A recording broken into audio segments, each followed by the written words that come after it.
Hello students, welcome to online chemistry classes and I am Gaurav. Dear students, इस video में हम पढ़ेंगे pH के बारे में कि पीएच क्या होती है और पीएच स्केल क्या होता है। साथ ही हम यूनिवर्सल इंडिकेटर्स के बारे में भी पढ़ेंगे।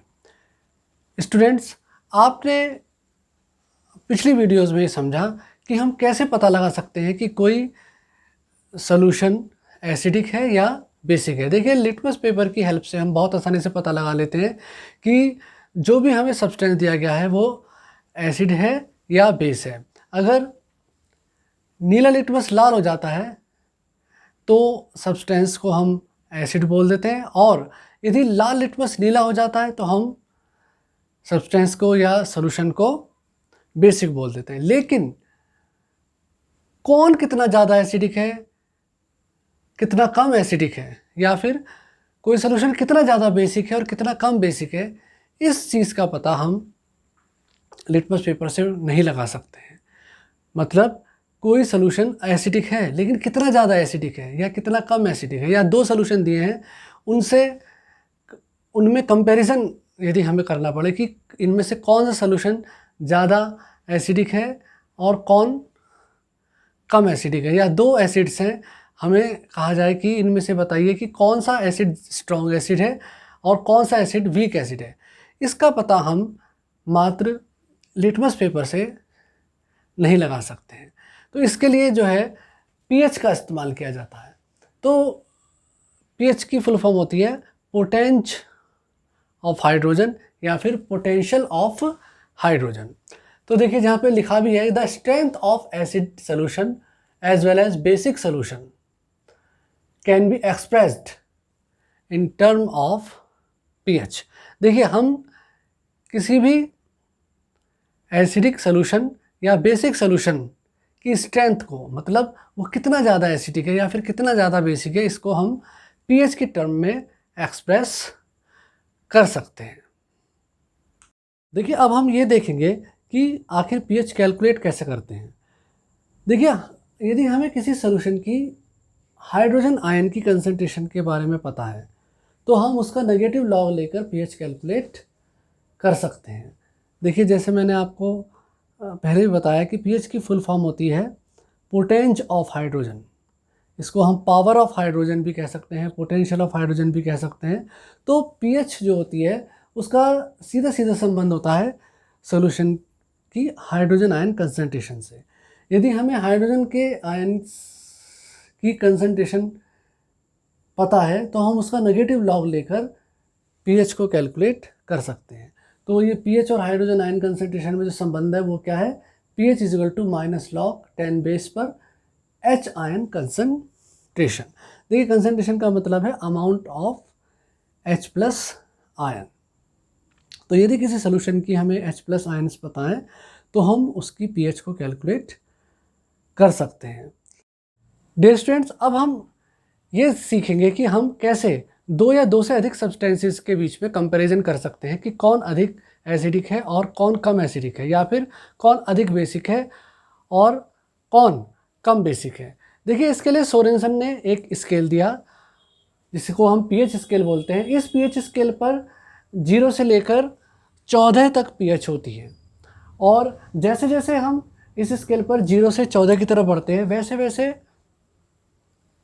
जो सॉल्यूशंस की या सब्सटेंस की नेचर होती है वो एसिडिक से न्यूट्रल और न्यूट्रल से बेसिक की तरफ बदलती चली जाती है। देखिए, इस पीएच स्केल पर 0 से लेकर 14 तक पीएच होती हैं, और जैसे जैसे हम इस स्केल पर 0 से लेकर 14 तक आगे की तरफ बढ़ते हैं वैसे वैसे सॉल्यूशन की जो नेचर है वो एसिडिक से न्यूट्रल और न्यूट्रल से बेसिक की तरफ बदलती चली जाती है। कहने का मतलब ये है कि देखिए, इस पीएच स्केल पर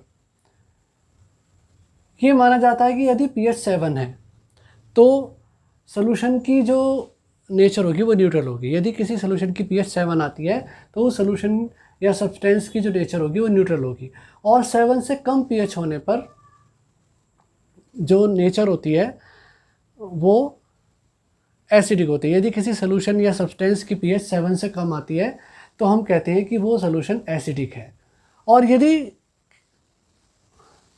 सोल्यूशन की pH 7 से ज़्यादा आती है तो हम कहते हैं कि वो सब्सटेंस या सोल्यूशन जो है वो बेसिक है। देखिए जैसे जैसे pH की वैल्यू 7 से कम होती चली जाएगी वैसे वैसे सोल्यूशन जो है वो और ज़्यादा एसिडिक होता चला जाएगा, वैसे वैसे सब्सटेंस की नेचर और ज़्यादा एसिडिक होती चली जाती है। कहने का मतलब है यदि दो सब्सटेंस है या सोल्यूशन है, एक की pH है 2 और एक की pH है 5, तो जिस सोल्यूशन की pH 2 होगी वो ज़्यादा एसिडिक होगा और जिसकी pH 5 है वो कम एसिडिक होगा, या जिसकी pH 2 है वो स्ट्रॉन्ग एसिड होगा और वो जिसकी pH 5 है वो वीक एसिड होगा। इसी तरह से यदि हम बेस की बात करें तो जैसे जैसे 7 से ऊपर pH बढ़ती चली जाएगी वैसे वैसे बेसिक स्ट्रेंथ या बेसिक नेचर जो है वो बढ़ती चली जाती है। जैसे यदि हम ये कहें कि दो सोल्यूशन है हमारे पास, एक का pH 12 है और एक का pH जो है वो 9 है, तो वो सोल्यूशन जिसका pH 12 होगा वो ज़्यादा बेसिक होगा और जिसका pH 9 है वो कम बेसिक होगा। यानी कि वो सोल्यूशन जिसका pH 12 है वो स्ट्रॉन्ग बेस और वो सोल्यूशन जिसका pH 9 है वो वीक बेस कहलाएगा। डियर स्टूडेंट, इस तरह से हम pH स्केल पर एसिडिक और बेसिक स्ट्रेंथ का कंपैरिजन कर सकते हैं। तो यहाँ पर मैं आपको एक बात बताता हूँ कि जैसे जैसे हाइड्रोजन आयन की कंसंट्रेशन बढ़ती जाती है और सोल्यूशन एसिडिक होता जाता है वैसे वैसे उसकी pH कम होती जाती है। देखिए जो pH होता है वो हाइड्रोजन आयन कंसंट्रेशन का नेगेटिव लॉग है, तो जैसे जैसे हाइड्रोजन आयन कंसंट्रेशन बढ़ेगी सोल्यूशन एसिडिक होगा वैसे वैसे उसकी pH जो है वो कम होती चली जाएगी। कहने का मतलब है दो सोल्यूशन है, यदि एक की pH है 2 तो और एक की pH है 4, तो वो सोल्यूशन जिसकी pH 2 है उसमें हाइड्रोजन आयन की कंसंट्रेशन जो होगी वो ज़्यादा होगी और जिसकी pH 4 है उसमें हाइड्रोजन आयन की कंसंट्रेशन जो होगी वो कम होगी।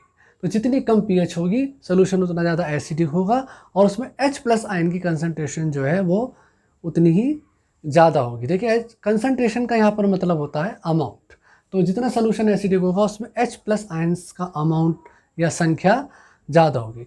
डियर स्टूडेंट्स, यहाँ पर मैं आपको एक बात और बताता हूँ कि सोल्यूशन चाहे एसिडिक हो चाहे सोल्यूशन बेसिक हो या न्यूट्रल हो, सभी में H+ आयन भी होते हैं और OH- आयन भी होते हैं। बस अंतर इतना होता है कि जो एसिडिक सोल्यूशन होता है उसमें H+ आयन्स की संख्या जो होती है वो OH- आयन्स की संख्या से ज़्यादा होती है। यदि सोल्यूशन न्यूट्रल है तो उसमें H+ आयन और OH- जो आयन जो होते हैं वो एक दूसरे के बिल्कुल बराबर होते हैं, और यदि सोल्यूशन बेसिक है तो उसमें OH- आयन जो होगा उसका अमाउंट H+ आयन्स के अमाउंट से ज़्यादा होगा, लेकिन होंगे H+ और OH- आयन दोनों। अब देखिए यहाँ पर ये बात आती है कि भाई इस pH का मेज़रमेंट कैसे किया जाता है। देखिए pH का मेज़रमेंट करने के लिए इंस्ट्रूमेंट होता है pH मीटर, लेकिन जो pH मीटर का उपयोग है वो हायर क्लासेस में सिखाया जाता है। हमारे 10th स्टैंडर्ड में जो pH का मेज़रमेंट है वो किया जाता है यूनिवर्सल इंडिकेटर की हेल्प से। अब ये यूनिवर्सल इंडिकेटर क्या है? डियर स्टूडेंट्स, यूनिवर्सल इंडिकेटर जो होता है वो बहुत सारे इंडिकेटर्स या डाइस का एक कॉम्बिनेशन या मिक्सचर होता है जो अलग अलग pH पर अलग अलग कलर देता है। तो हम कलर को देखकर pH का निर्धारण कर लेते हैं। इस इंडिकेटर के साथ एक शेड कार्ड आता है, उस शेड कार्ड में अलग अलग कलर के लिए अलग अलग pH होती है, तो जैसा कलर आता है उस हिसाब से हम pH को निर्धारित कर लेते हैं। यूनिवर्सल इंडिकेटर जो होता है वो सोल्यूशन के रूप में भी इस्तेमाल में लाया जाता है और एक स्ट्रिप के रूप में भी यूनिवर्सल इंडिकेटर का प्रयोग किया जाता है। इसके साथ शेड कार्ड में अलग अलग कलर के लिए अलग अलग pH होती है। जैसे डार्क रेड के लिए 0 pH है, रेड के लिए 1 है, 4 के लिए ऑरेंज है, 7 के लिए ग्रीन है। मैं सबके लिए नहीं बता रहा हूँ, कुछ कलर्स की कॉरस्पॉन्डिंग pH बता रहा हूँ। नेवी ब्लू है के लिए 10 है, डार्क पर्पल के लिए 12 है, वॉयलेट ये दिया जाता है तो हम कहेंगे pH जो है वो 14 है। अब जैसे कोई सब्सटेंस है, आपने उसमें यूनिवर्सल इंडिकेटर की स्ट्रिप डाली और स्ट्रिप डालने पर हमारा कलर यदि आ गया ऑरेंज येलो, तो हम कहेंगे कि वो सोल्यूशन जिसमें हमने यूनिवर्सल इंडिकेटर की pH की स्ट्रिप डाली थी वो सोल्यूशन की जो pH है वो 5 है, यानी कि वो जो सोल्यूशन है वो वीक एसिड है। अब यदि किसी सोल्यूशन में हमने यूनिवर्सल इंडिकेटर की स्ट्रिप डाली, देखिए यूनिवर्सल इंडिकेटर का सोल्यूशन भी डाल सकते हैं, हम यहाँ पर स्ट्रिप की मदद से समझा रहे हैं आपको। तो यदि हमने यूनिवर्सल इंडिकेटर की स्ट्रिप सोल्यूशन में डाली और वहाँ कलर आ जाता है, मान के चलिए पर्पल, तो हम ये कहेंगे कि वो सोल्यूशन जिसमें हमने यूनिवर्सल इंडिकेटर की स्ट्रिप डाली है उसकी pH 11 है और वो बेसिक है। डियर स्टूडेंट्स, इस वीडियो में मैंने आपको pH के बारे में बताया, pH स्केल के बारे में बताया, साथ ही यूनिवर्सल इंडिकेटर के बारे में भी बताया और ये समझाया कि किस तरह से हम यूनिवर्सल इंडिकेटर की हेल्प से किसी भी सोल्यूशन की या सब्सटेंस की pH को मेज़र कर सकते हैं। अगर आपको ये वीडियो पसंद आई हो तो चैनल को सब्सक्राइब कीजिए और साथ ही बेल आइकन के बटन को दबाइए, जिससे होगा क्या कि वीडियो अपलोड होते ही आपके पास नोटिफिकेशन आ जाएगा और आपको वीडियो आने की सूचना मिल जाएगी। तो चैनल को सब्सक्राइब कीजिए, शेयर कीजिए और हमें सपोर्ट कीजिए। अगले टॉपिक के साथ एक अलग वीडियो में, टिल देन गुड बाय।